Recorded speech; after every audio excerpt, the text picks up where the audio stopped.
पति गुरु हिमगिरि सुता। गोस्वामी गिरिजेश सहित शारदा नर्मदा वाय हृदय प्रदेश।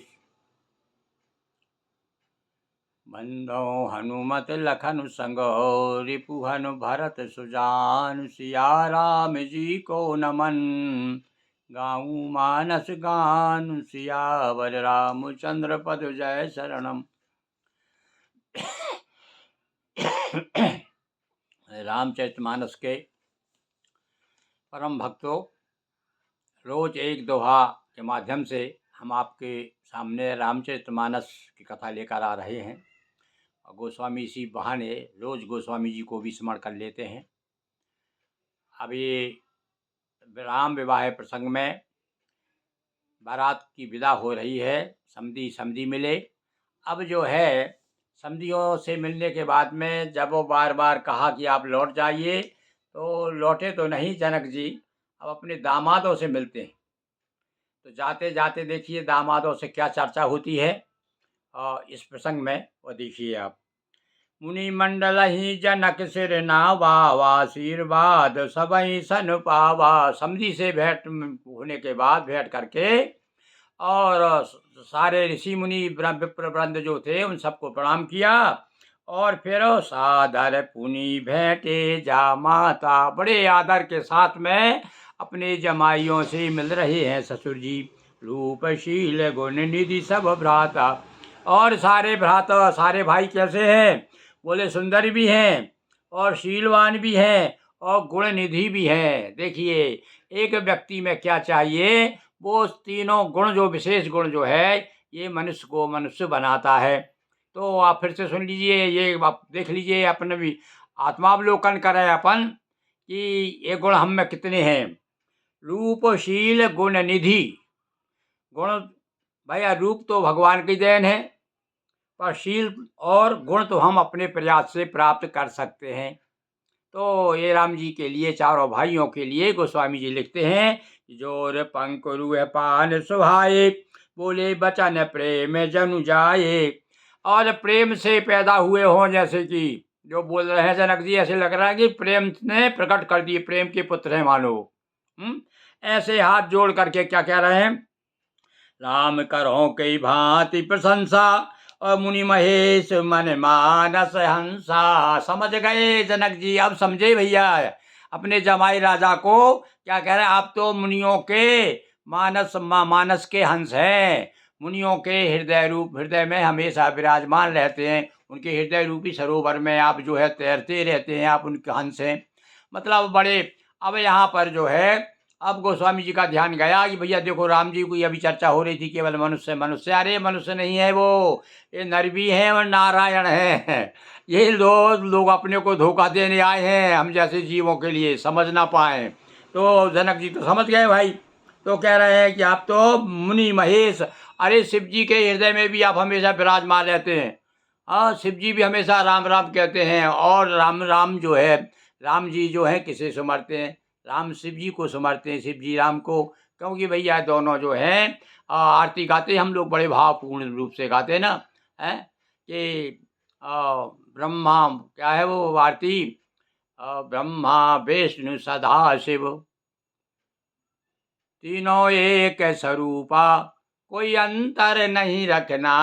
बार बार याद दिलाते हैं भाई, कोई अंतर मत रखना। तो ये मन में यदि आपके आ जाए कि यहाँ तो भैया सेवक है, हाँ सेवक है ये, राम जी के सेवक है शंकर जी, ऐसा मन में मत सोच लेना। हाँ, ये संप्रदायवादी कोई यदि विषय संकीर्णता यदि इसके मन में है, उसके लिए तो कुछ नहीं कहना उससे। वैसे तुलसीदास जी ने भी धीरे से तो कह दिया कि सेवक है स्वामी सखा सिंह पिय के। अरे वे स्वामी भी हैं और सेवक भी हैं। पर यहाँ तो जनक जी कह रहे हैं कि देखो आप तो ऐसे हैं कि आपको कितना पसंद करते हैं, कितने चाहते हैं आपको। आप उनके हृदय में विचार विराजमान कर लिया आपने, उनकी वाणी में राम ही राम आता। तो ऐसे आप मेरे जमाई मिले, मुझे बड़ा अपने आप को बड़ा गौरव है। करई जोग जोगी जय लागी। अरे अब समझ में आ गया महाराज, आजा मेरे जमाई बन के आए हो। पर आप तो ऐसे जम हैं जो वो जम नहीं है जो जम जाते हैं तो वो उठते नहीं हैं। अरे आपके लिए तो वाकई में आप जमे उन लोगों के लिए, जोगियों के लिए, जतियों के लिए, क्योंकि उनके हृदय में आप जमे हुए हैं। करें जोग जोगी जही लागी, कोह मोह ममता। और भैया योगी की पहचान भी बता दी। क्या योगी क्या पहचान बता दी? कोह मोह ममता मद त्यागी। वो जोगी होते भैया, नाम लिख देने से जोगी नहीं हो जाता। नहीं, किसी ने अपना नाम रख लिया मोती, तो वो कहा करते थे कि किसी के कान में मोती, किसी की नाक में मोती, अरे हमें क्या काम मोती से, हमारा नाम ही मोती। तो ऐसे नाम के जोगी नहीं चाहिए। गोस्वामी जी तो ये कैसे ये क्या को है मोह ममता मद त्यागी। क्रोध हो, मोह हो, ममता और मद यानी घमंड जिसके हृदय में नहीं है वो ही सच्चा योगी है। योगी के अलग से कोई सींग थोड़ी निकलते भाई, या मेरे जैसे कपड़े पहनने से कोई योगी नहीं हो जाता। देखिए और क्या कह रहे हो, और ऊपर की बात कह रहा है कि तुम्हारे मनुष्य के रूप में जरूर हो, पर आप तो कौन चिदानंद निर्गुण गुण राशि। गुणों की राशि भी है और गुण भी नहीं है, निर्गुण भी है और सगुण भी है। सब कुछ आप है, चिदानंद है हमेशा। चिद यानी सतत जो है आनंद में डूबे डुबाने वाले, आनंद ही आनंद का नाम ही सच्चिदानंद है।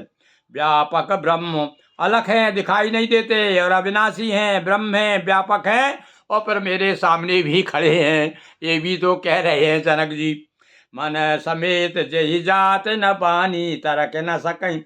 अब यहाँ पर गोस्वामी जी क्या है, कभी कभी ऐसे डूब जाते हैं, अद्वैत में ऐसे डूब जाते हैं कि पूरे ध्यान नहीं रहता कि सामने राम खड़े, जनक खड़े, कौन खड़े। वो तो कहते हैं भैया जनक जी को तो इस समय राम दिखाई नहीं दे रहे हैं, और राम के अंदर क्या है, कौन से को राम क्या है। तो वो कह रहे हैं कि भैया महिमा निगम नेति कई जई कई, और नेति नेति जई ब्रह्म वेद पुकारा। जिसके लिए वेद की जो कहता ना इति ना इति ना इति, आखिरी में यही कह देते हैं। सब वर्णन करने के बाद कहते हैं भैया उसका तो कोई पार नहीं, उसके बारे में उसका अंत नहीं है। देवो का ज्योतिहु काल एक रस रहे, हमेशा एक जैसा रहता। वो कोई अपरिवर्तनीय हो, परिवर्तन नहीं कर सकते उसका।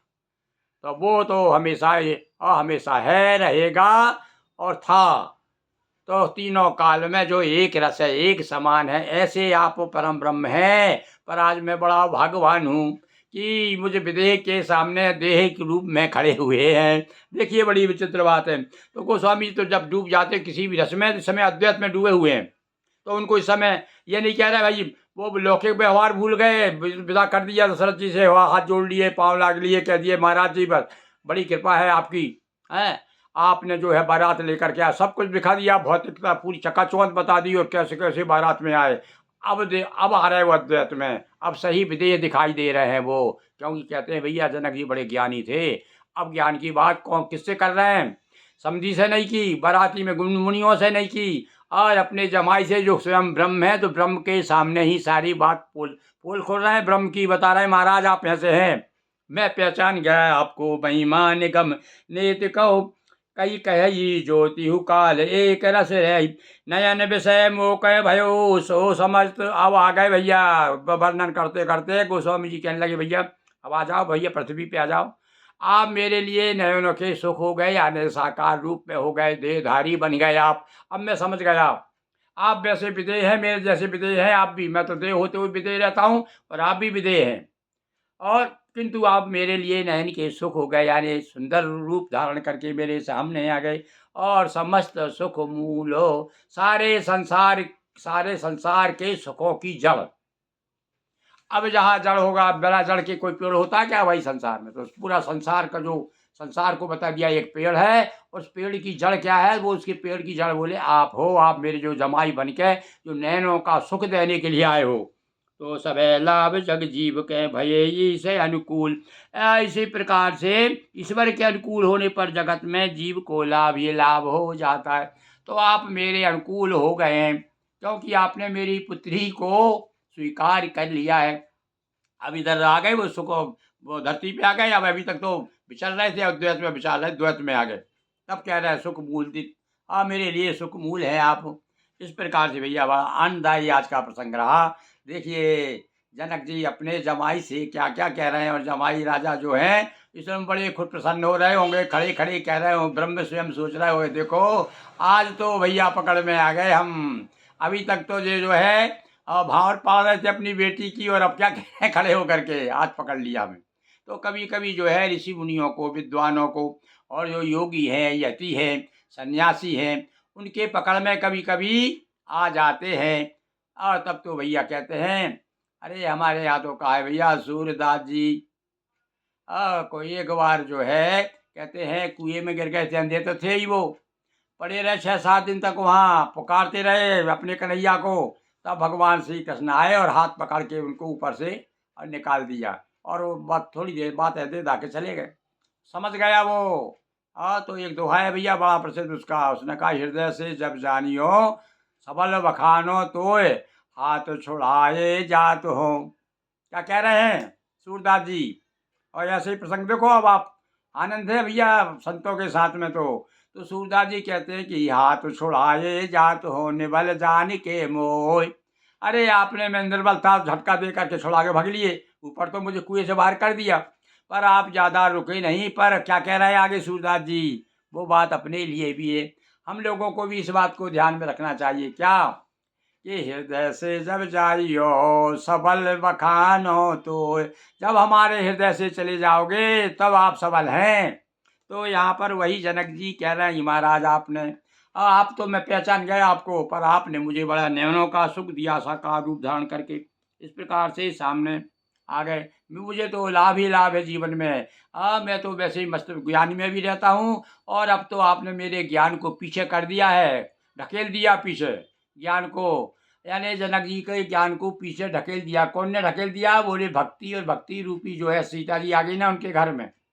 अब जब वो स्वयं अवतार ले लिया भक्ति ने, तो भैया ज्ञान तो जरा पीछे पीछे रहकर खड़े होकर देखेगा। तो हाँ यही हुआ, सारा विवाह हो गया, सब कुछ हो गया, और पीछे से ढकेल दिया भैया ज्ञान को, और भक्ति खड़ी हो गई आखिरी आखिरी में। और भक्ति ने कह दिया कि आप तो ऐसे ऐसे परम ब्रह्म हैं।